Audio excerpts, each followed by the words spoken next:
नारद जी अगला जो भक्ति सूत्र है 13वां, कहते हैं अन्यथा पातित्या संकया। अगर आप शास्त्र सिद्धांत के अनुसार न चल के मनमानी या विषय प्रेरणा के अनुसार चेष्टा करेंगे तो आप पतित हो जाएंगे, इसमें कोई शंका नहीं, पक्का पतित हो जाएंगे।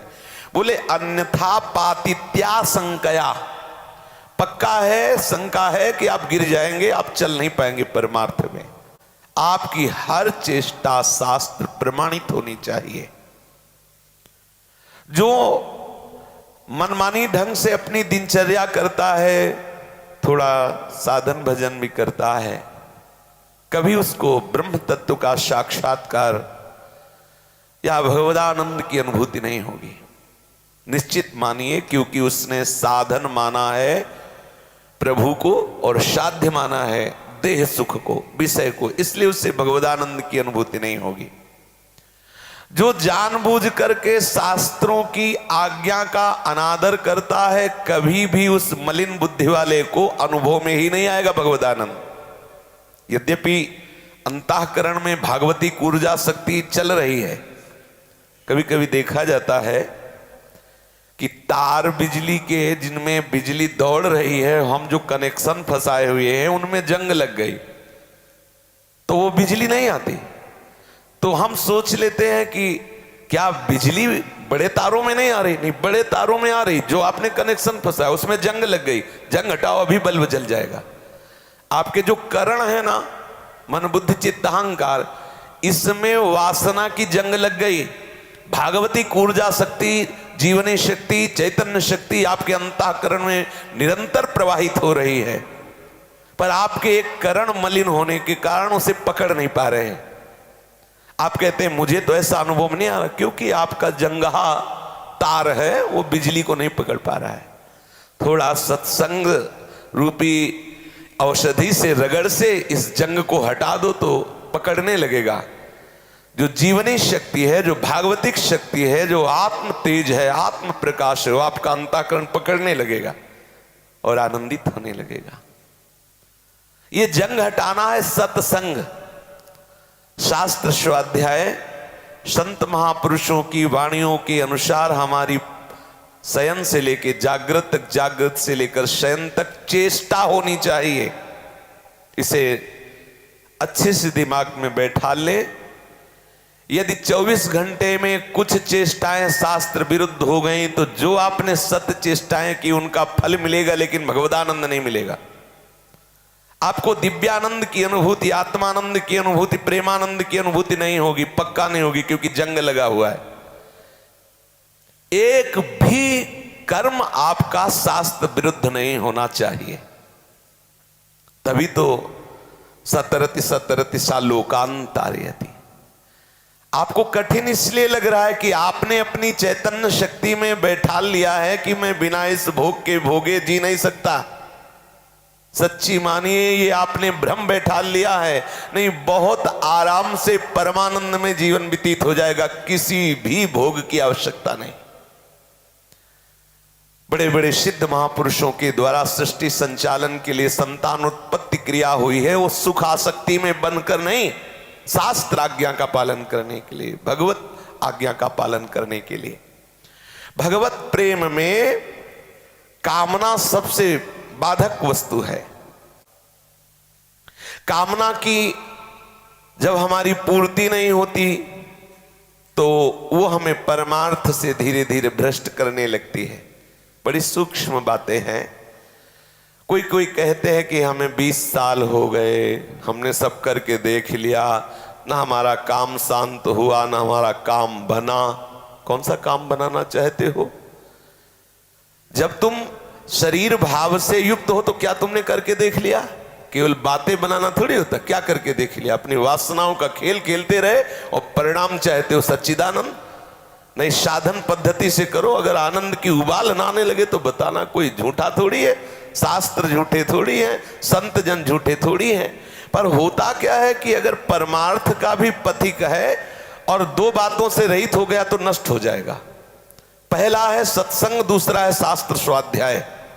शास्त्र स्वाध्याय साधक को जगाता रहता है, उसके उत्साह का वर्धन करता रहता है, और सत्संग उसको विश्राम देता रहता है। हृदय की जो पीड़ा है, थकावट है, एकदम आनंद आया और लगा कि अरे हम बहुत नजदीक पहुंच चुके हैं। देख, जैसे कोई तैरते तैरते थक जाए तो बीच टापू में विश्राम मिलता है, ऐसे हम जो नाना प्रकार का अभ्यास कर रहे हैं भगवत प्राप्ति का, जब हम सत्संग में बैठते तो एक विश्राम मिलता है, एक शीतलता मिलती है और नया उत्साह मिलता है भगवत प्राप्ति का। जिन साधकों के जीवन में सत्संग नहीं है, शास्त्र स्वाध्याय नहीं है, तो धीरे धीरे परमार्थ की बातें हटने लगती हैं, प्रपंच की बातें शुरू हो जाती है, फिर वेश परमार्थ का रहता है, उद्देश्य बदल जाता है। क्योंकि उद्देश्य, ये केवल प्रवचन की बात नहीं, अंदर से देख लीजिए। अब उद्देश्य बदल गया, भेष है परमार्थ पथिक का तो बचा पाखंड। बिन विवेक वैराग्य भक्ति बिनु सत्य न एको मानो, भगवत विमुख कपट चतुराई सो पाखंडी। पूरा जीवन नष्ट हो जाता है। फिर वो बोलते हैं कि जीवन भर हम यही सब करते रहे, तुम तो काल के जोगी हो और हमें समझाने चले हो, कुछ नहीं अनुभव हुआ। अरे 10,000 कल्प तक ऐसे व्यतीत कर दो तो कुछ अनुभव होने वाला नहीं, और सही शास्त्र सदगुरुदेव के अनुसार चलो तो आपको हर एक कदम पे अनुभव होगा कि आपकी आत्मोन्नति हो रही है। एकादशी स्कंद में नवयोगेश्वर श्री निमि महाराज के प्रश्न करने पर कह रहे हैं, भागवत बहुत प्रमाणिक ग्रंथ है, सर्व प्रमाणिक ग्रंथ है। मतलब जितने भी प्रमाणिक ग्रंथ हैं उनमें भागवत और भगवत गीता का हमारे हृदय में बहुत ऊंचा स्थान है। कभी कोई काट भी नहीं सकता इस बात को। हम यहाँ किसी, ये स्वतंत्र खोपड़ी है। जो अनुभव हुआ, श्रीमद् भागवत और भगवत गीता का सर्वोपरि स्थान है सिद्धांत ग्रंथों में, प्रमाणिक ग्रंथों में। दूसरे प्रमाण की जरूरत नहीं। जिसे श्रीमद् भागवत गीता, श्रीमद् भागवत जी का स्वाध्याय किया, उसके सिद्धांत के अनुसार चलता है। चाहे वो निकुंज का राही हो, चाहे वो जिस भाव वाला उपासक हो, निश्चित अपनी मंजिल को प्राप्त कर लेगा। और सिद्धांत नहीं है तो फिर हम अपने को सखी कहते रहेंगे और विषय भोगते रहेंगे। हम अपने को सखा कहते रहेंगे, गोपी कहते रहेंगे और शरीर धरा में जिएंगे, शरीर की धरा में। स्पष्ट आप अनुभव करो, किसी और को धोखा नहीं दे रहे, आप अपने आप को धोखा दे रहे। खूब आनंद लो, भगवान का त्रिगुणात्मक खेल चल रहा है, पूर्ण स्वतंत्र कर दिया है आपको। आप जितना नाटक करना चाहो कर लो, सच्चिदानंद की दृष्टि से नहीं बच सकते।